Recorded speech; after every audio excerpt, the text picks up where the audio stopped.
Ford Focus 2. Рестайлинг. Непонятный стук при вращении рулевого колеса, стоя на месте.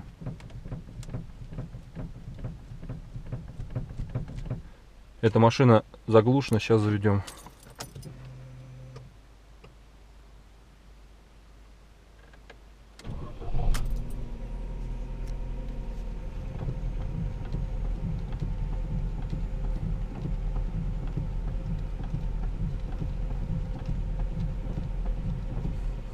Что это может быть?